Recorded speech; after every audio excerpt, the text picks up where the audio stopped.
দোষ নাই, গৃহস্থের দোষ। তোর তালা নরম কেন? চোরায় চুরি করতে ঢুকছে, দেওয়াল বইনা এক চোরায় মারা গেল, আর এক চোরায় আদালতে মামলা দিছে, বাড়িওয়ালার ফাঁসি চাই। কেন আমার সাথে চোরা মরলো কেন? দেওয়াল নরম করলো কেন? মহামান্য আদালত এমন মগা, মামলা আমলে নিয়ে ডাকছে বাড়িওয়ালার, ডাইকা কয় তোর ফাঁসি হবে। কেন স্যার? কয় দুই চোরায় চুরি করতে ঢুকছে, এক চোরায় তোর দেওয়াল পরে মারা গেল, তুই দেওয়াল নরম করে উঠাইলি কেন? বাড়িওয়ালা কয় স্যার মাফ করবেন, আমার কোনো দোষ নাই, এই দেওয়াল আমি উঠাই নাই, রাজমিস্ত্রি উঠিয়েছে। মহামান্য আদালত কয় তুমিও খালাস। কই রাজমিস্ত্রির ডাক। স্যার বলে স্যার নাই, এক্ষুনি ফাঁসি। বলে কেন?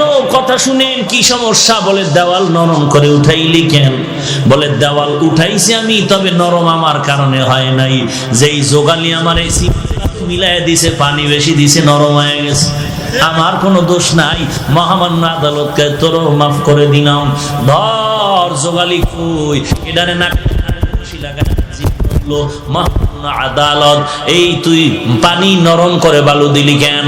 বলে স্যার আমার কোনো দোষ নাই, আমি বালতি দিয়া বালুর মধ্যে পানি ঢালতেছিলাম, হঠাৎ করে একটা হাতি জোরে চিৎকার দিয়া দৌড় মারছে, এই ভয়ের ঠেলায় বালতির পানি বেশি বেড়ে গেছে, হাতিওয়ালার দোষ। বল তুইও মাফ। হাতিওয়ালারে ডাক, হাতিওয়ালা তুই এই অন্যায় করলি কেন?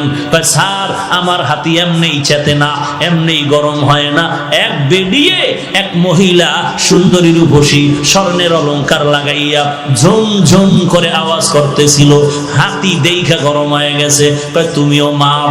মহিলার ঝুনঝুনালারে ডাক, মহিলা ডাকছে, এই ম্যাডাম তোমার ফাঁসি হবে। বলেন কি ম্যাডামের ফাঁসি হবে? বলে হ্যাঁ। কেন? বলে তোমার ঝুনঝুন আওয়াজে হাতি গরম হয়েছে, চোরায় মারা গেছে। বলে আমার ঝুনঝুন আওয়াজ তো আমি বানাই নাই, এই দোষ সব স্বর্ণকারের। এই আওয়াজ কেন আমার দোষ? বানাইছে কে? স্বর্ণকার। তুমিও খালাস। স্বর্ণকার লাব্বাইক। কেন অস্ত্র বানাইলি এইভাবে আওয়াজ দেনেওয়ালা? স্বর্ণকার এবার তো কোনো দেয়ালে পেট থেকে গেল, এখন আর কোনো জবাব নাই। স্যার কিছু করার নাই, বানাইছি তো বানাইছি। বলে এখন তোর ফাঁসি হবে। বলে কই এর ফাঁসি আমার গলায় আসলো কেন? কি এর ফাঁসি? বলে পরে ফাঁসির পরে জানা যাবে, এখন ফাঁসি হবে। কোনো কথা নাই।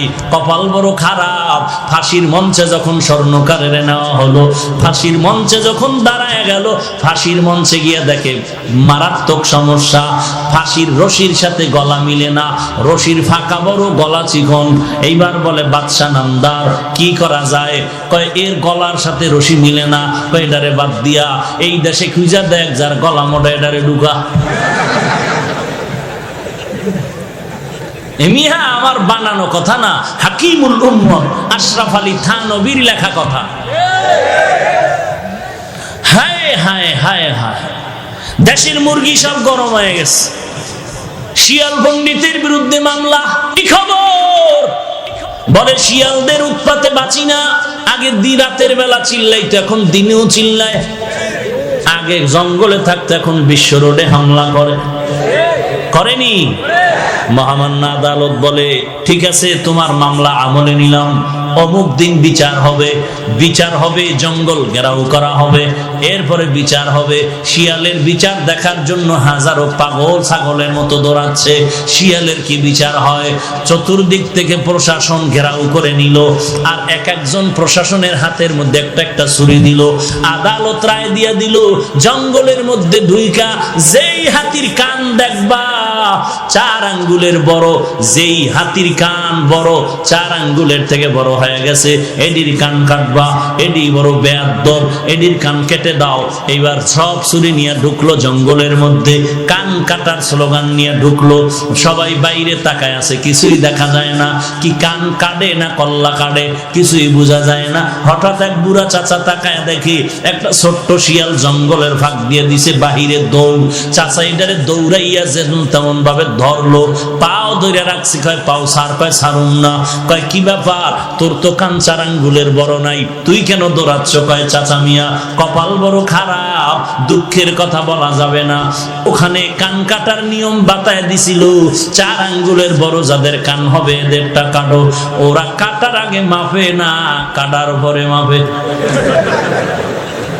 ওরা কেউ মাপ দিয়ে কাটে না, বরং কাটার পরে মাপ দেয়। এটা জুলুমের স্বর্গ হয়ে গেছে। এইবার জল্লাদ খুঁজো, দেশের মধ্যে কারে পাও গলা মোটা, এটার ফাঁসি দাও। খুঁজতে খুঁজতে খুঁজতে খুঁজতে একজন গলা মোটা পাইলো, পীর সাহেবের খাদেম। এমন এক খাদেম পাইছে যে ফাঁসির রশির সাথে গলা খাপের খাপ বাপরে বাপ মিলে গেছে। এমন মেলা মিলল, এইবার মরার আগে বলে কোনো দাবি আসেনি। এইবার খাদেম কয় হ্যাঁ আছে। কি দাবি? বলে আমার পীরের সাথে আমি একটা বেয়াদবি করেছিলাম, ওই বেয়াদবির জন্য ক্ষমা চাইব। কি বেয়াদবি করেছ? পীর আমাকে নিষেধ করেছিল এই দেশে যেন না থাকি। কেন নিষেধ করেছিল? আমরা যখন সফরে রওনা হলাম, এই দেশে আইসা দেখলাম ঘিয়ের দাম তেলের দাম সমান। তেলের দাম?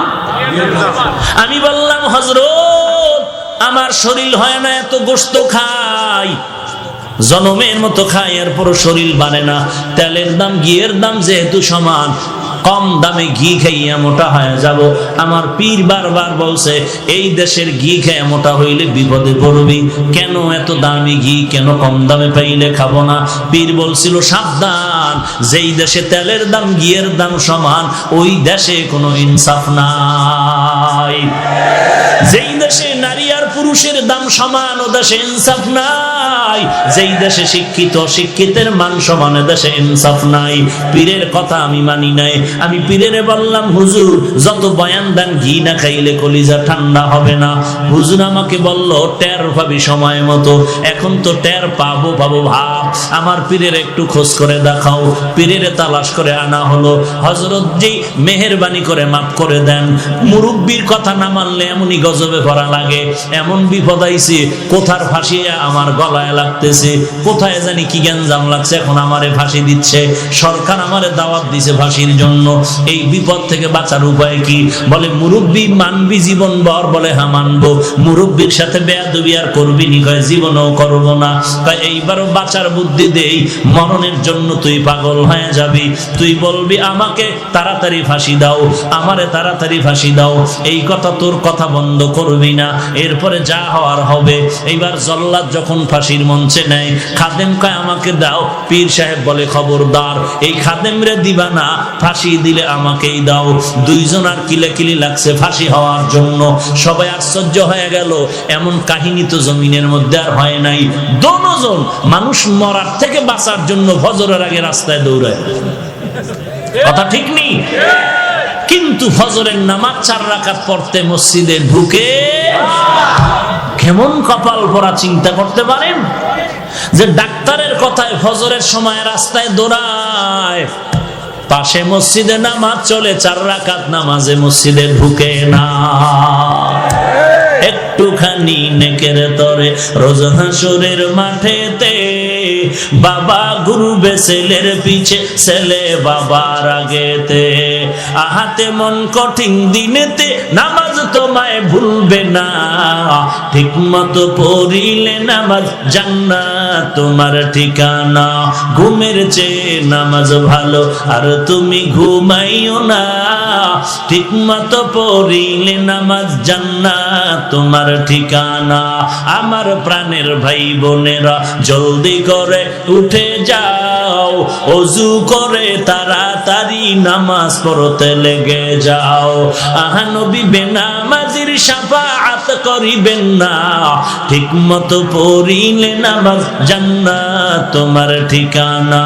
ঘুমের চেয়ে নামাজ ভালো আর তুমি ঘুমাইও না, ঠিক মতো পড়িলে নামাজ জান্নাত তোমার ঠিকানা। ঠিক মতো নামাজ বছরে কয়বার? বছরে বলে 5 বার। চিন্তা করছে তাল ঠিক নাই। কি ঘুমাইতেছেন আপনারা? ভাইরা আমার, এক হুজুর বলে কেউ জাহান্নামে যাবেন, কয়েকজন মুরব্বী হাত উঠে আল্লাহু আকবার। আপনারা কি জাহান্নামে যাবেন? বলে আমিও যাবো না, আমার আব্বাও যাবে না। তো হাত তুললেন কেন? বলে টুপিওয়ালারা যা বলে তো ভালোই বলে জানি। নামাজ কয়বার? হ্যাঁ, দৈনন্দিন কত ওয়াক্ত? 5 ওয়াক্ত নামাজ। না পড়লে তো আর সমস্যা নাই, আছে তো পড়েন না কেন? এই আশেকে রাসূল এখানে বসে আছেন, বয়ান শুনবেন, এমনও টাটকা আশেক বসে আছে, ফজরের নামাজও পড়েন নাই, জোহর পড়ে নাই, আসর পড়ে নাই, মাগরিব পড়েন নাই, এশা পড়েন নাই। সামনে ফজর পড়বেন কিনা আল্লাহ ভালো জানেন। মদিনার নবী বলেন, এর উম্মতের দল, কাফের আর মুসলমানের মধ্যে ব্যবধান, বেঈমানের গোষ্ঠী নামাজ পড়ে না, আর যারা মুমিন নবীর আশিকেরা একবারের নামাজও ছাড়ে না। মকুন সুস্তি নামাজে পাঞ্জগানা, ফাওয়াইলুল লিল মুসাল্লিন আল্লাযিনা মুমিনারা ইনামাজ এমদাদ দা, ইস্তাঈনু আয়াতে কুরআ বাখা, আয়াতে কদ আফলাহারা দেখুন গৌর কুন্দর মানিয়াজদের সাদেকুন।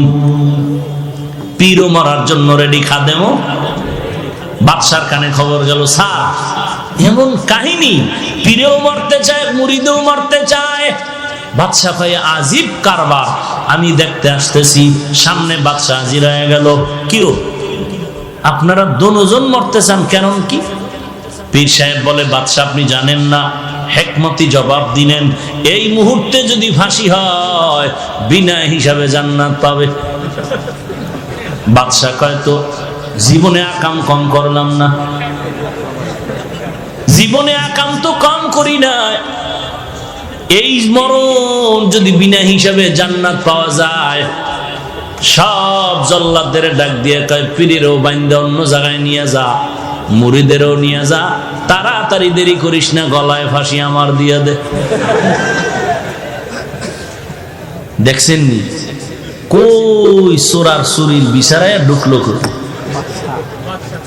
হায় হায়, সেই হাকিমুল উম্মত বলেন, ওই ঘটনা দিয়েই বললাম, ও বাঙালি মুসলমান, জিকিরের বিরুদ্ধে যারা কথা কয় তাদের দোষ নাই, যারা জিকিরের পক্ষ হইয়া সমাধান দেয় তাদের দোষ দেয়। পর্দার বিরুদ্ধে যারা কথা বলে তাদের দোষ নাই, পর্দার পক্ষ হইয়া মদিনার নবীর মোহাব্বতে যারা সমাধান দেয় তাদের গালি দেয়।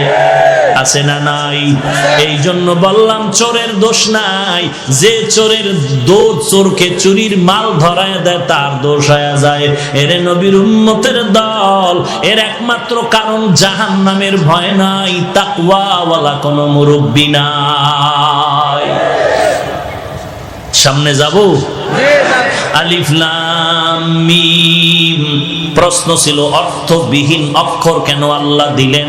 তার 1 নাম্বার জবাব হলো বেঈমানের প্রশ্নের জবাব। বেঈমানেরা বলতো মুহাম্মদ কোরআন বানায় বানায় বলে আল্লাহর কালাম। আল্লাহ জবাব দিলেন, এ বেঈমানের দল, মুহাম্মদ যদি কোরআন বানাইতো আলিফ লাম মিমের অর্থ জানতো। মুহাম্মদ যেহেতু অর্থ জানে না, প্রমাণ হলো এ কোরআন মুহাম্মদের বানানো না, কার কালাম? বাল হুয়া কুরআনুম মাজিদুন ফি লাউহিম মাহফুজ। প্রশ্ন হলো অর্থবিহীন অক্ষর কেন দিলেন আমার আল্লাহ? তার 2 নাম্বার জবাব, মুমিনের ঈমান পরীক্ষা করার জন্য আল্লাহ দিলেন। এই মুমিনের দল, আল্লাহর কোরআনের অর্থ বুঝলে মানবি নাকি না বুঝলেও মানবি? যারা বলবে আল্লাহর কোরআনের অর্থ জানলে মানি, না জানলে মানি না, 22 পাগড়ি লাগাইলো তা যাবে ঈমান।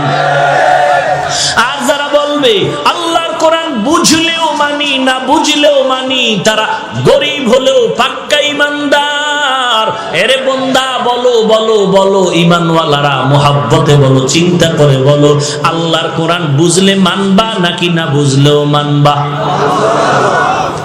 কি বুঝলে মানবেন না বুঝলে মানবেন না? না বুঝলেও মানবেন সবাই? বেয়াদবি মাপ চাই, যদি হাত দেখতে চাই দেখাবেন? বাস হাত নামান। সবাই মানেন না? অর্থ না বুঝলেও মানেন? তাহলে তাদের ফতোয়ার কি জবাব দিবেন? ফতোয়ার যারা বলছে অর্থ না জেনে পড়লে লাভ নাই, আপনারা এই খবর জানেন না? হ্যাঁ, আরে ভাই, এক বয়ান 1, 2, 3 অন 2 থেকে একেবারে 20টা পর্ব আকারে এরকম বক্তব্য বের হচ্ছে ইউটিউবের মধ্যে। অন পর্ব, দ্বিতীয় পর্ব, তৃতীয় পর্ব, পঞ্চম পর্ব, চতুর্থ পর্ব। পুরা পর্বের বিষয় হলো অর্থ না জেনে কোরআন পড়লে লাভ নাই। এইটা বুঝাইছে শুধু পর্ব আকারে বক্তব্য দিয়ে। আর আপনারা বলেন কোরআন শরীফের অর্থ না জেনে আমরা মানতে রাজি, আর তারা পর্ব আকারে বক্তব্য দিতেছেন অর্থ না জাইনা পড়লে লাভ নাই। এখন তাদের ফতোয়া মানবেন? কথা বলেন। এখন যদি আপনি বলেন যে আমি তার বিরুদ্ধে বললাম, কেন তার বিরুদ্ধে বললাম? হ্যাঁ, কোরআনের ইজ্জত রক্ষার্থে উম্মতকে জাহান্নাম থেকে বাঁচাইতে যা বলার তা বলতে হবে। যদি কারো স্বার্থে আঘাত লাগে সেজন্য কিছু করার নেই। বুঝাইতে পারলাম? তাহলে কোরআনের অর্থ না জেনে পড়লে লাভ আছে না নাই? এবার শুনেন মদিনার নবীর কথা। ক্বালান নবিয়্যু সাল্লাল্লাহু আলাইহি ওয়া আলিহি ওয়াসাল্লাম, মান ক্বারাআ হারফাম মিন কিতাবিল্লাহ ফালাহু হাসানা ওয়াল হাসানাতু বিআশরি আমসালিহা। নবী বলেন আল্লাহর কোরআনের একটা অক্ষর পড়লে সাথে সাথে একটা হাসানা পাইবা। একটা হাসানার পরিমাণ 10টা নেয়, হয় না? নবী বলেন লা আকুলু আলিফ লাম মিম হারফুন ওয়ালাকিন আলিফুন হারফুন ওয়া লামুন হারফুন ওয়া মিমুন হারফুন। আমি নবী বলি না আলিফ লাম মিম তিনটা মিলে একটা অক্ষর। আমি নবী না, আমি নবী বলি আলিফ আলাদা অক্ষর, লাম আলাদা অক্ষর, মিম আলাদা অক্ষর। যারা পড়বেন আলিফ লাম মিম সাথে সাথে 30টা নেক পেয়ে যাবেন। যারা বলে অর্থ না জেনে কোরআন পড়লে লাভ নাই, তাকে জিজ্ঞেস করেন আলিফ লাম মিমের অর্থ কি? নাম্বার 2, আজকে এশার নামাজ মাগরিবের নামাজ আপনারা পড়ছেন কিনা? পড়ছেন। ইমাম সাহেব সামনে গিয়ে কেরাত আসতে পারে না জোরে পড়ে? ইমাম সাহেব এমন একটা সূরা পড়ছে মুখস্থ, ওই অর্থ ইমাম সাহেব জানে না, আমরা মুক্তাদিরাও জানি না। বলেন আমগো নামাজ হবে নি? কোরআন তেলাওয়াতের সওয়াব পাবনি? আসেন 3 নাম্বার, রমজান মাসে খতমে তারাবি পড়েননি? 12 বছরে একটা হাফেজে কোরআন ইমামতির মুসাল্লায় গিয়া ওই 27শে কদর পর্যন্ত দৈনন্দিন 1.5 পারা 1 পারা পরে কোরআন মুখস্থ পড়তেছেন। হাফেজ সাহেব অর্থ জানে না, আমরা মুক্তাদিরা তো আগের থেকেই জানি না। বলেন আমগো তারাবির তেলাওয়াতের সওয়াব পাবো না গুনাহ হবে? এবার বুঝেন এই কথাগুলো বলার দরকার নাই তো। এটি বললেই তো পর্বওয়ালার চান্দি গরম হবে। আমি তো আর পর্বওয়ালার দিকে তাকায় কথা বলবো না, আমি তো উম্মতের ঈমান বাঁচানোর জন্য বলবো। কথা ঠিক কিনা বলেন? এখন যদি বলেন হুজুর অমুকের পিছে লাগলেন কেন, ওরে উনি কোরআনের পিছে লাগলো কেন, এটা না আগে জিজ্ঞাসা। আমি হুজুরের পিছে লাগছি, উনি কোরআনের পিছে লাগলো কেন, উনি সুন্নতের পিছে লাগলো কেন? এত দুনিয়ার বয়ান আছে, দুনিয়াতে কোরআন হাদিসের বয়ান, নামাজের বয়ান, পর্দার বয়ান, যাকাতের বয়ান, সব বাদ দিয়া ওই উম্মতের মাঝে এমন বয়ান কেন করবে যেই বয়ানে উম্মতের আলেম ওলামারা, উম্মতেরা বিভ্রান্তে পড়ে যায়? ভাইরা আমার, কষ্ট হচ্ছে আপনাদের? লম্বা কথা, আর একটু সামনে আগাই। আমি যত তাড়াতাড়ি পারি গুছাই নিব। এই উঠবেন না কেউ, উঠলেই আমি হাত উঠাই ফেলবো। তখন কানলেও মোনাজাতের কান্দা হবে, বুঝেন নাই? তখন আর হাত নিচে নামবে না, কানলেও দোয়া হবে, মোনাজাতের কান্দা চলবে। আর একটু থাকবেন সবাই? কারা কারা থাকবেন না?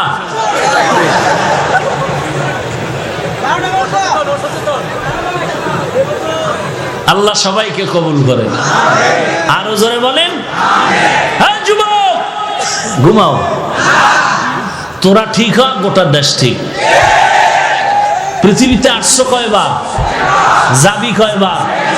মুনাফিকের মতো হয় মরিস না, হকের ঝান্ডা উঁচু করে মরতে হবে।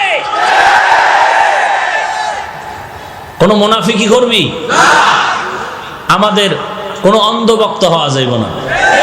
আব্বারও মানি, আমার পীরকে মানি কতক্ষণ? আল্লাহ এবং নবী মানবেন যতক্ষণ। যদি দেখি আমার পীর, আমার আব্বা আল্লাহ মানে না, নবী মানে না, তাকেও মানা যাবে? মানা যাবে না কথার অর্থই না তারে গালি দিব, খবরদার। আল্লাহ আলিফ লাম মিম অর্থ না জেনে পড়লে লাভ আছে না নাই? এই কথা সবাই একমত। আল্লাহ আমল করার তৌফিক দান করেন। আল্লাহ অর্থহীন অক্ষর কেন দিলেন তার 3 নাম্বার জবাব।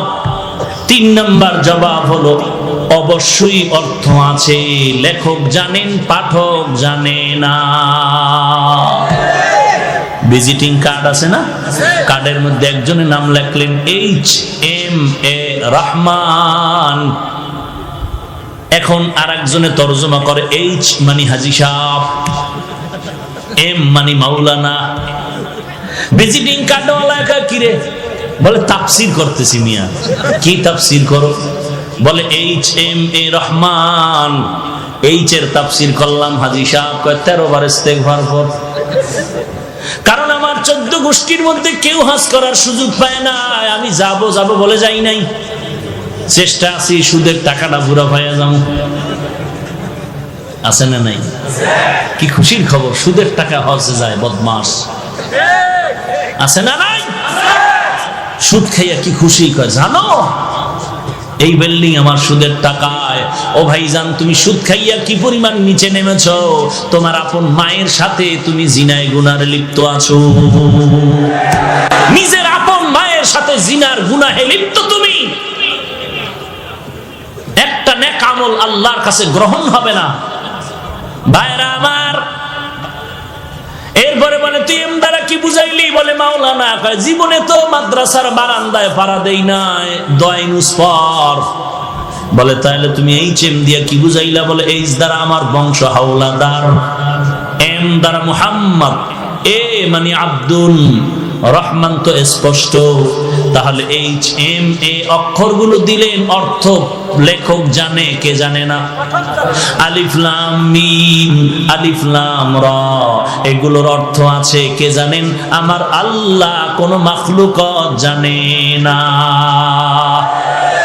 টোটাল বয়ানের কি রেজাল্ট পাইলাম?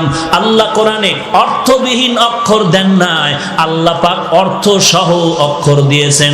তবে আল্লাহই তার অর্থ জানেন। আল্লাহু আ'লামু বিমুরাদিহি, আল্লাহ তার অর্থ জানেন, আর কেউ জানে না।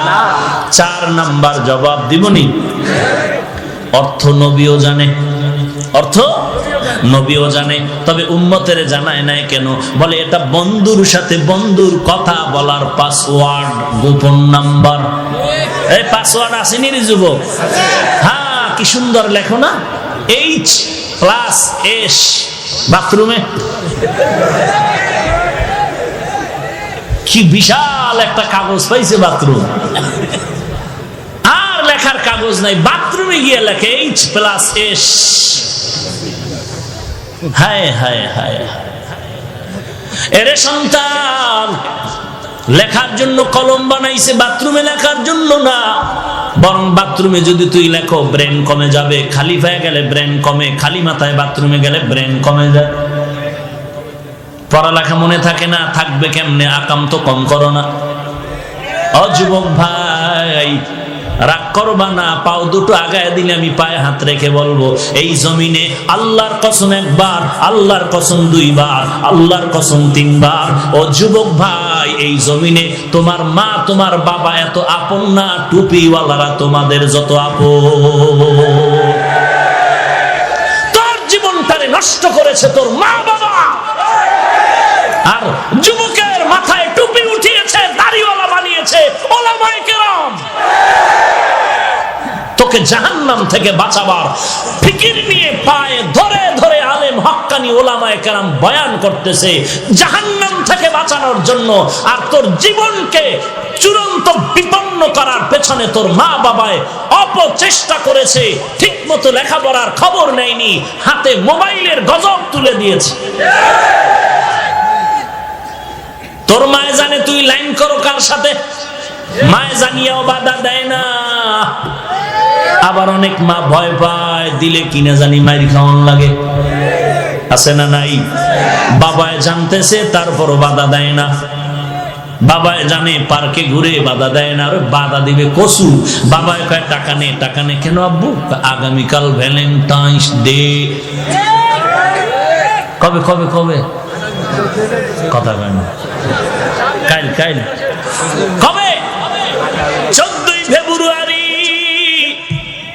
বিশ্ব ভালোবাসা দিবস বনাম বেহায়া দিবস। তোরা একটা ভালোবাসা করবি না? আরে ভাই দিনের ভালোবাসা কর, করবি? তাহলে 500 টাকা যদি ভাড়া লাগে যাবি ঢাকা। 14ই ফেব্রুয়ারি ঢাকা মাদ্রাসার মাহফিল, মোহাব্বতের নজরে দিল খুলে সবাইকে দাওয়াত দিলাম ঢাকা। যেই মাদ্রাসার খেদমত করি ওই মাদ্রাসার মাহফিলে সকলকে দাওয়াত। তোমরা জীবনভর নাপাক রাস্তায় ভালোবাসা করেছো, আগামী ফেব্রুয়ারি 14 তারিখ ভালোবাসা হবে আল্লাহর দ্বীনের ভালোবাসা। ইনশাআল্লাহ যাবেন? ভাই 200-300 টাকা খরচ হইব। এমনি তো আকামের ভালোবাসায় কি পরিমাণ খরচ করছো তুই নিজেও জানো না। তো আল্লাহর দ্বীনের ভালোবাসায় যদি ভাড়া লাগে 500 টাকা দিয়ে যাওয়া যাবে না? কি যাবে? ইনশাআল্লাহ। সকলকে দাওয়াত দিলাম, কবুল করলেন? কবে কবে? 14ই ফেব্রুয়ারি ইনশাআল্লাহ। ফজর পরে চলে যাবেন। এই বয়ানের পরে পোস্টার হ্যান্ডবিল আছে, নিয়ে যাবেন। যাওয়ার সময় সব ঠিকানা এবং দাওয়াতি মেহমান কারা কারা লেখা আছে।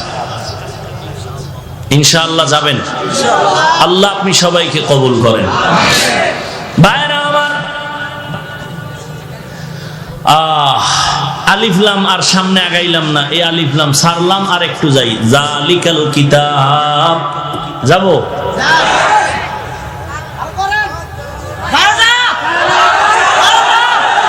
জালিকাল কিতাব ভালো করে বুঝে। কোন নিকটের জিনিস ইঙ্গিত করার জন্য আমরা বাংলায় বলি এই, কোন দূরের জিনিস ইঙ্গিত করার জন্য বলি ওই, বলি না? ওই মানে কি? কাছে না দূরে। আর এই মানে, এটার আরবি গ্রামার কি বলে? ওই মানে জালিকা, ওই কিতাব মানে জালিকাল কিতাব, আর এই কিতাব মানে হাদাল কিতাব। এখন বলেন আল্লাহর কোরআন দূরে নাকি আমগো কাছে? বলেন না কেন? তাহলে হবে হাদাল কিতাব। আল্লাহ কেন বললেন জালিকাল কিতাব? প্রশ্ন বুঝলে জবাব বুঝবেন। প্রশ্ন বুঝলেন? কোরআন কাছে না দূরে? কাছে কাছে। ঠোঁটের আগায় কোরআন, সিনার মধ্যে কোরআন, মাদ্রাসায় কোরআন। কথা বলেন? তাহলে হওয়া দরকার ছিল হাজাল কিতাব। কেন বললেন জালিকাল কিতাব? আমি শুধু এই কথাটার সমাধান দিয়ে মোনাজাতের দিকে যাওয়ার চেষ্টা করব ইনশাআল্লাহ। জালিকাল কিতাব কেন বললেন? প্রশ্ন। এর 1 নাম্বার জবাব, জালিকাল কিতাব আয় হাযাল কিতাব। জালিকা দ্বারা হাজাই উদ্দেশ্য। কেন আল্লাহ বললেন? বলে এটা কোরআনের সাজানো একটি অলংকার। কারণ কোরআনের মতো এত সুন্দর কিতাব, ফাসাহাত, বালাগাত, অলংকার যুক্ত কিতাব আর জমিনে একটাও নাই। জালিকা দিয়ে আল্লাহ বুঝাইলেন হাযাল কিতাব, এই কিতাব। গেল এক জবাব। জবাব নাম্বার 2, জালিকাল কিতাব মানে ওই কিতাব। আসলে কিতাব দূরে মানে কি? কোরআন শরীফ আমাদের কাছে, কোরআনের রিডিং এবারাত কাছে, কিন্তু কোরআনের ব্যাখ্যা তাফসীর আমাদের মেধা থেকে অনেক অনেক দূরে। ওদিকে ইঙ্গিত করার জন্য বলা হলো জালিকাল কিতাব। 3 নাম্বার জবাব, জালিকাল কিতাব মানে ওই কিতাব। ওই কই? বলে ওই আদম। আদম নবী থেকে ওই ঈসা রূহুল্লাহ পর্যন্ত যত কিতাব আল্লাহ তাদের দান করেছেন ওই সমস্ত ইলমের সব কোরআনের মধ্যে জমা আছে। এই কিতাব মানে ওই ঈসা নবীর কিতাবের ইলমের কিতাব, ওই আদম নবীর ইলমের কিতাব এই কিতাব, ওই ইব্রাহিম নবীর ইলমের কিতাব এই কিতাব। জবাব নাম্বার 4, জালিকাল কিতাব মানে হলো ওই লাউহে মাহফুজের কিতাব। লাউহে মাহফুজ চিনেননি? এই যে আপনাদের সিলেট হবিগঞ্জের কাছে শিক্ষক ছাত্রকে বলে, এই ছাত্র বলো তুমি আসমান কাছে না হিমালয় পর্বত কাছে? ছাত্র কয় স্যার আসমান অনেক কাছে, হিমালয় পর্বত দূরে। বলে কেমনে বললি? বলে আসমান দেখা যায়, হিমালয় পর্বত দেখা যায় না। এরে নবীর আশিক উম্মতের দল, লাউহে মাহফুজের কিতাব মানে ওই দূরের কিতাব। কোথায় সেই লাউহে মাহফুজ? আমরা যেই জমিনটার মধ্যে বিচরণ করি, দর্শন বলে এর নাম পৃথিবী। উপরে তাকাইলে দেখি খালি খালি খালি, বিজ্ঞান আর দর্শন বলে মহাশূন্য। নবী বলেন আমি মেরাজের রাত্রে এগুলো অতিক্রম করে করে মাপ দিয়া দিলাম আল্লাহর পক্ষ থেকে। এই যে মহাশূন্য দেখতেছি, এই মহাশূন্যের দূরত্ব হলো 500 বছরের পথ। এর উপরে হলো প্রথম আসমান। আমরা যে দেখতে পাই আসমান কত দূর, কথা কয় না, 500 বছরের দূর। এই মহাশূন্যের মাঝখানে একটা স্তর আছে যেটাকে বলে মধ্যাকর্ষণ। কিছু জিনিস রেখে দিলে পরেও যায় না, উপরেও যায় না। দুনিয়ার বিজ্ঞানরা মাথা খাটাইয়া স্যাটেলাইট বানায় ওখানে রেডি করে রাখছে, আর ওই স্যাটেলাইটের মাধ্যমে জগতের খবর নিয়ে এরপরে সেন্টারের মধ্যে দেয়। আর আমরা ভয়েস অফ আমেরিকার খবর স্যাটেলাইটের মাধ্যমে দুনিয়ার সব খবর জানতে পাই। নবী বলেন আমি বাইতুল্লাহ থেকে বাইতুল মাকদিসে গেলাম, ওখান থেকে আমার জন্য আল্লাহ লিফটের ব্যবস্থা করলেন। ওই লিফটে আমি প্রথম আসমানে গেলাম। 500 বছরের পথ পেরিয়ে গিয়ে দেখলাম প্রথম আসমানে 2টা দরওয়াজা জমরাত ইয়াকুত পাথর দ্বারা বানানো, এবং প্রত্যেকটা দরওয়াজায় তালা লাগানো হলো নূরের তৈরি তালা। জিবরাইল আমিন বললেন দরজা খোল। ভেতর থেকে দারোয়ান বলল কে আপনি? বলে আনা জিবরাইল। ওমান মাআক, আপনার সাথে কে? বলে হুয়া মুহাম্মদ সাল্লাল্লাহু আলাইহি ওয়া আলিহি ওয়াসাল্লাম। বলে এখানে আসার কি অনুমতি আছে নাকি? বলে হ্যাঁ আছে। দরজা খুলে দাও। বলে তালার চাবি কই? বলে চাবি হলো বিসমিল্লাহির রহমানির রহিম। কপাল খারাপ যে বিসমিল্লাহটাও ঠিক মতো পড়তে জানি না রে মুসলমান। যদি ঘুমের ঘরে 21 বার বিসমিল্লাহির রহমানির রহিম পড়ে ঘুমাও, আল্লাহ পাক রব্বুল আলামিন বিসমিল্লাহর বরকতে তোমার ঘর ফেরেশতা দিয়া হেফাজত করবেন। আজে বাজে স্বপ্ন দেখবা না। আর কপাল যদি খুলিয়া যায় 21 বার বিসমিল্লাহ পড়িয়া 13টা বিড়ি টানবা, দেখবা নবীর সাথে মোলাকাত হয়ে যাবে। কি সুবহানাল্লাহ। এরে নবীর উম্মতের দল, 21 বার বিসমিল্লাহ পড়ো আর দরুদ শরীফ পড়ে ঘুমাও সাল্লাল্লাহু আলাইহি ওয়াসাল্লাম। এই সাউন্ডওয়ালা ঘুমায়, মাইকের সাউন্ড বাড়ায়া দাও। কয়বার? 21 বার বিসমিল্লাহ পড়বে আর দরুদ শরীফ পড়বে 1000 বার। কয়বার? বেশি লম্বা লাগবে না, ছোট। সাল্লাল্লাহু আলাইহি ওয়া আলিহি ওয়াসাল্লাম, সাল্লাল্লাহু আলাইহি ওয়া আলিহি ওয়াসাল্লাম। ওর মরণ হবে না জান্নাতের খাতায় নামটা না লেখা পর্যন্ত। এই যুবক, মরণকালে ঘুমের কালে তুই হিন্দি গানের তার লাগায় ঘুমাইতেছ। আজরাইল যদি আয় কি পিঠাটা খাবি? ও যুবক ভাই, যদি একটু ভয় থাকতো, ঘুমের ঘরেও তো মানুষ মরে যায়। আমি যদি মরে যাই আর কানের মধ্যে হিন্দি গানের তার লাগানো থাকে, কি উপায় হবে আমার? গান লাগাইস না রে বাবা, ওযু করিয়া ঘুমা, ডান কাতে ঘুমা, শরীফ পরে ঘুমা, 21 বার বিসমিল্লাহ পরে ঘুমা। ইনশাআল্লাহ রাহমাতুল লিল আলামিনের সাথে ঘুমের ঘরে মোলাকাত হয়ে যাবে। চাই না আমরা? আল্লাহ কবুল করেন। আর নবী বলেন আমি প্রথম আসমানের তালা খোলা হলো, ঢুকলাম, ঢুকে দেখলাম প্রথম আসমানটাও 500 বছরের মোটা। কয় বছরের মোটা? নবী বলেন এর উপরে আবার চললাম, তৃতীয় আসমানের দিকে যাচ্ছি, উপরে গিয়ে দেখলাম আর একটা মহাশূন্য, 500 বছরের মতো দূরত্ব। এই মহাশূন্য পেরিয়ে গেলাম দ্বিতীয় আসমানে, ওখানেও 2 দরওয়াজা। নবী বলেন 2টা দরওয়াজা কেন? এক দরজা দিয়া মুমিনের রিজিক আসে, আর এক দরওয়াজা দিয়া মুমিনের আমল আরশে আজিমে চলে যায়।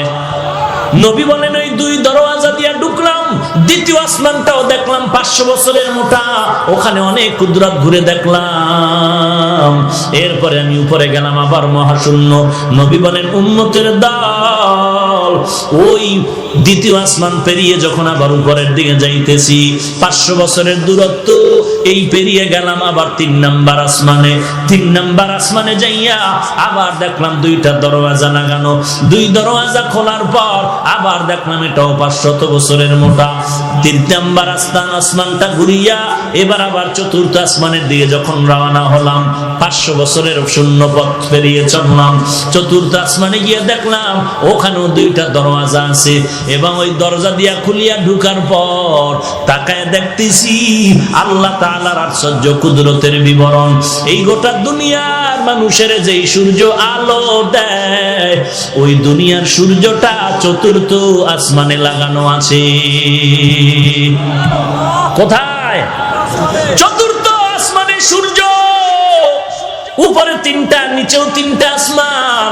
3টা আসমান ভেদ করে জমিনের মধ্যে গোটা জগতের মানুষের আলো দেয়। 3টা আসমান ভেদ করে কেমন আলো দেয়? নবী বলেন সব আসমানগুলো স্বচ্ছ গ্লাস দ্বারা তৈরি করা। গ্লাসের উপরে লাইট মারলে তো আলো ভেদ করবে। নবী বলেন ওই সূর্য কোন আসমানে? একটু যদি নিচে নামায় দিতেন, সূর্যের গরমে গোটা জগৎটা পুড়িয়া ছাই হয়ে যেত, বসবাসের উপযুক্ত আর হতো না। আল্লাহ যদি সূর্য টান দিয়ে একটু উপরে নিতেন, সূর্যের আলোর ব্যতিরেকে আলো না পাওয়ার কারণে গোটা জগৎ বরফ হয়ে যেত।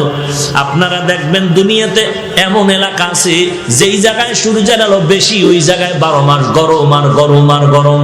আর যেই সমস্ত এলাকায় দেখবেন সূর্যের আলো কম, ওই সমস্ত এলাকায় 12 মাস ঠান্ডা, নদীর পানি পর্যন্ত বরফ হয়ে যায়। আল্লাহর নবী বলেন এই সূর্যটা 4র্থ আসমানের মধ্যে টানানো। এই সূর্য শুধু আলো দেয় তা না, এই সূর্য বান্দার কত খেদমত করে জানো? দুনিয়াতে যত ফলের রং দেখতেছো, যত ফসলের মধ্যে কালার হয়, সব ফল আর ফসলের কালার দেয় সূর্য, আর সব ফল ফসলের স্বাদ বাড়ায় চাঁদের আলো। সূর্যের আলো দেয় রং, স্বাদ বাড়ায় চাঁদের আলো। বিজ্ঞানীরা বলে এই সূর্য পৃথিবী নামক গ্রহ থেকে 13 লক্ষ গুণ বড়।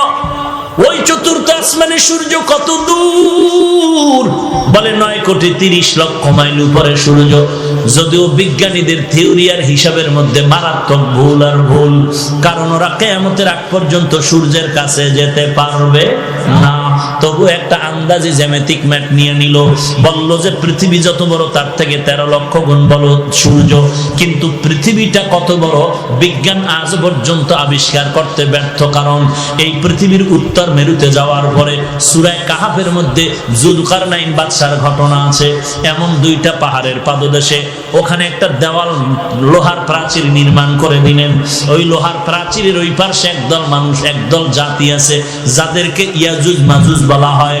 ওরা প্রতিদিন সকাল থেকে সন্ধ্যা পর্যন্ত দেওয়ালটা জিহ্বা দিয়া চাটে। সন্ধ্যা যখন হয় পাতলা হয়ে যায়, বলে আগামীকাল এসে শেষ করে এদিকে ঢুকবো। ওরা পরের দিন এসে দেখে দেওয়াল আবার মোটা হয়ে গেছে।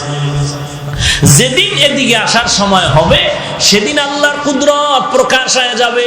সন্ধ্যা বেলা বিদায় নেওয়ার সময় বলবে ইনশাআল্লাহ আগামীকাল আইসা দেওয়ালটা চেটে শেষ করব। পরের দিন আইসা দেখবে দেওয়াল আর মোটা হয় নাই, ওই বাকি দেওয়ালটারে শেষ করে এদিকে আসবে। ওই ইয়াজুজ মাজুজের দলেরা কেউ 60 হাত লম্বা, কেউ 40 হাত লম্বা, কেউ 30 হাত লম্বা, কেউ 20 হাত লম্বা। এদের খানা হলো মানুষ খাবে, ধরে ধরে মানুষ খাবে। আজ পর্যন্ত কোনো বিজ্ঞানীরা পারলো না বের করতে ওরা কোথায় থাকে, কেমনে খায়, কেমনে ঘুমায়। ওই রকেট চালাইছে ওদিকে যায় না, প্লেন চালাইলো ওদিকে যায় না, স্যাটেলাইট চালাইলো ওদিকে যায় না। আল্লাহর কুদরতের পর্দার মধ্যে আবৃত করা আছে। এর নবীর উম্মতের দল, তাহলে জমিনটা কিন্তু ওই পর্যন্ত শেষ না। ইয়াজুজ মাজুজের অংশটাও পৃথিবীর অন্তর্ভুক্ত। কত বছর আগে পত্রিকার মধ্যে খবর আসলো, রাশিয়ার জমিনে একটা আগুনের কুণ্ডলী নামলো জমিনের মধ্যে। খবর পাইয়া প্রশাসনের লোকেরা অস্ত্র নিয়ে আগুনের কুণ্ডলীকে ধরার জন্য আগায় গেল। দেখলো আগুনের মধ্য দিয়ে কিছু মানুষ বের হইয়া রাস্তায় হাঁটতেছে, ধরার জন্য আগাচ্ছে। যত আগায় আগুন তত পেছনে যায়। যখন দ্রুত গতিতে আগাইলো, ওই লোকগুলো আগুনের মধ্যে ঢুকিয়া গেল। এরপরে হঠাৎ আগুনটা উপরে উঠিয়া গেল। বিমান চালাইয়া ধরার চেষ্টা করলো। রাশিয়ার খবর বলতেছে না, কতক্ষণ চেষ্টা করার পরে দেখলাম আগুন গায়েব হয়ে গেল, অদৃশ্য হয়ে গেল। কেউ কেউ বলে এটা ইয়াজুজ মাজুজের বংশের লোকেরা আসছিল।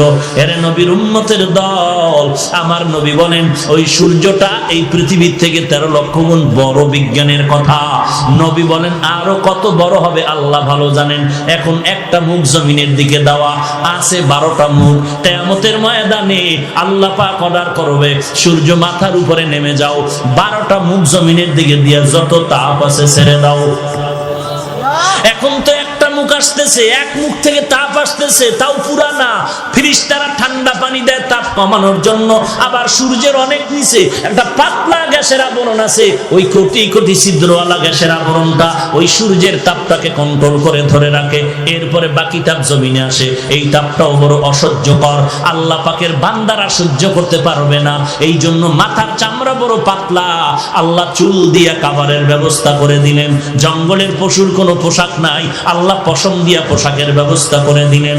আর কিয়ামতের ময়দান এমন ভয়ঙ্কর হবে রে ভাই, এই সূর্যটা মাথার উপরে নেমে আসবে। আল্লাহ বলবেন 12টা মুখ জমিনের দিকে দিয়ে দাও, যত তাপ আছে জমিনের মধ্যে ছেড়ে দাও। সূর্যের যখন তাপ দেওয়া শুরু হয়ে যাবে, বেঈমান গুনাহগারের মাথার মগজ টাস টাস করে ফেটে যাবে।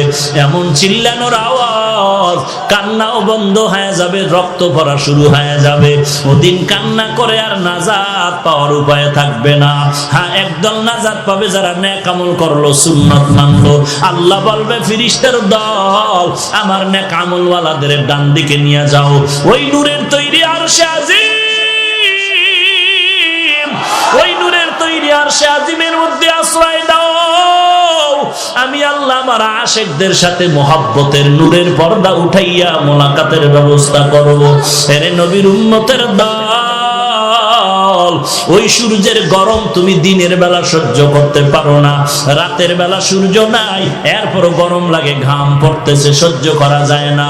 গুনাহ নিয়া যদি কবরে যাও, কেমন করে সূর্যের গরমটারে সহ্য করবারে বাবা?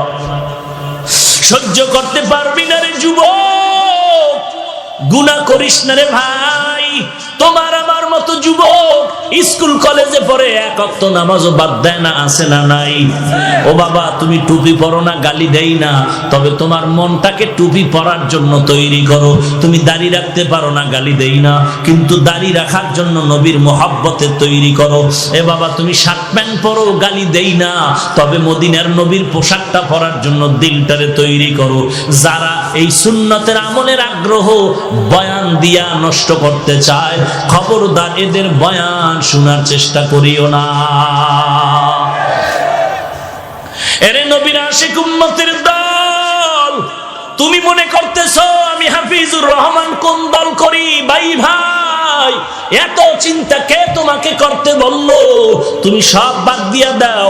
কবরে গেলে কে কোন দলের লোক কোনো পরিচয় কিন্তু চাওয়া হবে না। দুনিয়াতে যেমন আসছিলাম সবাই এক। আপনারা কি লঙ্গি পরে আসছিলেন? সবাই কিন্তু একই অবস্থা আসছিলাম। যাওয়ার বেলায় কিন্তু এক নাকি ভিন্ন? সবার কাফন হবে 3টা, কালার হবে আলাদা। সবুজ রংওয়ালাদের কালার হবে সবুজ। তাহলে তুমি টুপির রং লয়া কিলাকিলি করো কেন? এই মূর্খ, কিলাকিলি করো কেন? সাদা টুপি, সবুজ টুপি, কালো টুপি। তাহলে মরার কালে সবুজ কাফন পরে মর, মরণ কালে কাফন হবে সবার সমান। 3টা কালার হবে কি? কথা কয় না, কালার কি সবার? তাহলে দুনিয়াতে আসাটাও এক, যাওয়াটাও এক, কালারও এক। তো তুমিও মুসলমান আমিও মুসলমান, তোমার ধর্ম আমার ধর্ম এক, তোমার আল্লাহ আমার আল্লাহ, তোমার নবী আমার নবী এক, তোমার কোরআন আমার কোরআন এক, তোমার কাবা আমার কাবা এক। কবর হবে কি নাকি তোমারটা 13 হাত লম্বা? না, প্রশ্ন হবে এক। তোমাকেও 3টা প্রশ্ন, আমাকেও 3টা প্রশ্ন করা হবে। তুমি কোন দলের নেতা, কোন দল করেছো, কোন পীর সাহেবের কাছে গেছো, প্রশ্ন করা হবে। সবার জন্য 3টা প্রশ্ন। 1 নম্বরে রবের পরিচয় দাও, 2 নম্বরে ধর্মের পরিচয় দাও, 3 নম্বরে রহমাতুল লিল আলামিনের পরিচয় দাও। দুনিয়াতে যারা রবের সাথে জিন্দেগি চালাইলো তারা বলবে রব্বি আল্লাহ, আমার রব হলো আল্লাহ। যারা দুনিয়াতে ইসলাম অনুযায়ী চলছে তারা জবাব দিবে দীনি আল ইসলাম, আমার ধর্ম কি ইসলাম। যারা নবীর সুন্নাত মানিয়া চলছে তারা আমার নবীকে দেখা মাত্র বলবে হুয়া মুহাম্মদ সাল্লাল্লাহু আলাইহি ওয়া আলিহি ওয়াসাল্লাম। আর যারা দুনিয়াতে রবের সাথে সম্পর্ক নাই, যাদের সাথে ইসলামের কোনো দেখা নাই, যাদের বডির মধ্যে সুন্নতের আমল নাই, তারা 3টা প্রশ্নের জবাবে বলবে হা হা লা আদরি, হা হা লা আদরি। আফসোস, বড় আফসোস, আমি কিছুই জানি না, কিছুই জানি না, বড় কপাল খারাপ। আল্লাহর অর্ডার হয়ে যাবে, ওরে ফেরেশতা কবরটা জাহান্নামের আগুন দিয়া ভরে দাও। একটা নয়, 2টা নয়, 70 থেকে 99টা সাপ কবরের 2 পাশের মাটির চাপ। এরে নবীর উম্মতের দল, একটা বেতের বাড়ি কেউ হাতে দিলে ব্যথা পাই, সহ্য করতে পারি না। আর ওই কবরে গুনাহ নিয়ে গেলে মাটির চাপ কেমনে করে সহ্য করবা? ও মাধবপুরের মুসলমান, আল্লাহর কোরআনকে মিথ্যা মনে করিও না, নবীর কথাগুলোকে মিথ্যা মনে করিও না। আজকে তুমি নবীর তরিকা মানতে পারো না, অথচ নবীর আদর্শ দেখে কত হিন্দু মুসলমান হইতেছে, কত বৌদ্ধরা মুসলমান হলো, কত খ্রিস্টানেরা মুসলমান হলো। তুমি কেন পারবা না? আল্লাহর কাছে তওবা করো, আল্লাহ এমন একটা কোরআন পাইলাম, ওই কোরআন সহিভাবে পড়ার তৌফিক দাও, ওই কোরআন সিনা লাগানোর তৌফিক দাও, ওই কোরআন অনুযায়ী আমার জীবনকে চালানোর তৌফিক দান করো, নবীর সুন্নতের আমলওয়ালা জিন্দেগি আমাকে দান করো। এরে নবীর উম্মতের দল, যদি তওবা করার নিয়ত থাকে, গুনাহ নিয়ে আর কবরে যাইবা না। মুনাফিকি যদি না থাকে, গলায় ছুরি আসবে মরে যাব, এরপর আর নামাজ বাদ দিব না, নবীর বিরোধিতায় টুপি ছাড়ব না, নবীর বিরোধিতায় মদিনার পোশাক বাদ দিব না, আর কোনোদিন মা বাবাকে কষ্ট দিব না, আর কোনোদিন আল্লাহওয়ালা আলেম ওলামাদের বিরোধিতা করব না। তওবা করার যদি নিয়ত হয়, খাঁটি তওবার নিয়তে 2টো হাত আল্লাহকে দেখায়া দাও। আয় আল্লাহ, সবার হাত আপনি কবুল করে নেন। আয় আল্লাহ, সকলের তওবা কবুল করে নেন। তওবার উপরে মজবুত হয়ে চলার মতো তৌফিক দান করেন।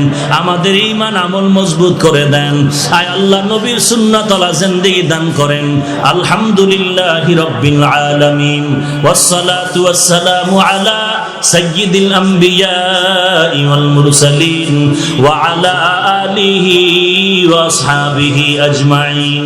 ইয়া আরহামার রাহিমিন, ইয়া আরহামার রাহিমিন, ইয়া আরহামার রাহিমিন। রব্বিরহামহুমা কামা রব্বায়ানি সগীরা, রব্বিরহামহুমা কামা রব্বায়ানি সগীরা। ও দয়ার মালিক, কুদরতের নজর দিয়ে তাকায় দেখে এই মাধবপুরের ময়দানে কত উলামায়ে কেরামরা আপনার দরওয়াজায় হাত তুলেছে। আয় আল্লাহ, কত সাদা দাড়িওয়ালা হাজী সাহেব, কত মুরব্বীরা আপনার দরজায় হাজির হয়েছে। আয় আল্লাহ, কত ব্যবসায়ী, কত চাকরিজীবী, কত শ্রমিক, কত ছাত্র ভাই, কত যুবকেরা হাত তুলেছেন। আয় আল্লাহ, কত ছাত্ররা, মা বোনেরা পর্দার আড়ালে হাত তুলেছে। দয়ার মালিক, এই ময়দানে আমাদের মতো গুনাহগার কেউ নাই।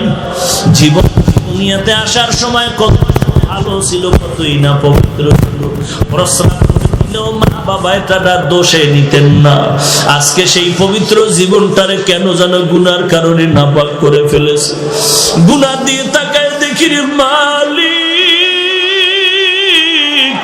গুনাহের কারণে আমার হাত নাপাক, আমার জিহ্বাটা নাপাক, গুনাহের কারণে আমার চোখ নাপাক, আমার অন্তর নাপাক করে ফেলেছে। গুনাহের কারণে আমার পা এই হাতের দ্বারা কত গুনাহ করেছি, এই চোখের দ্বারা কত গুনাহ করেছি, বেগানার চেহারা দেখে দেখে কত গুনাহ কামাই করেছি, এই জবান দ্বারা কত গীবত শিকায়াত করে কত গুনাহ করেছি, অন্তর দ্বারা গুনার পরিকল্পনা করে নাপাক করেছি। আয় আল্লাহ, এই পায়ের দ্বারা কত গুনার পথে হেঁটে হেঁটে গিয়েছি। আয় আল্লাহ, আপনার মতো দয়াময় কেউ নাই। ও আল্লাহ, আমরা তো আপনার আদরের নবীর উম্মত, কত বড় বড় বেঈমানেরও তো আপনি মাফ করে দিয়েছেন, আমাদের কি ক্ষমা করবেন না? গুনাহগার বলে তাড়াইয়া দিয়েন না রে আল্লাহ। যদি আপনি আমাদের ক্ষমা না করেন আপনার কোনো লাভ নাই, আর আমাদের যদি মাফ করে দেন আপনার কোনো ক্ষতিও হবে না রে আল্লাহ। গুনাহগার বলে ফিরাইয়া দিয়েন না রে মালিক। গুনাহ নিয়ে কবরে যেতে চাই না, সূর্যের গরম সহ্য করতে পারি না, বেতের বাড়ি সহ্য করতে পারি না। গুনাহগার হয়ে কবরে গেলে ওই আযাব কেমনে সহ্য করব? মাটির চাপ কেমনে সহ্য করব? শয়তানের ধোকায় পড়ে গুনাহ করেছি, আর গুনাহ করব না। তওবার নিয়তে হাত তুলিছি, আমাদের তওবা কবুল করে নেন। তওবার উপরে মজবুত হয়ে চলার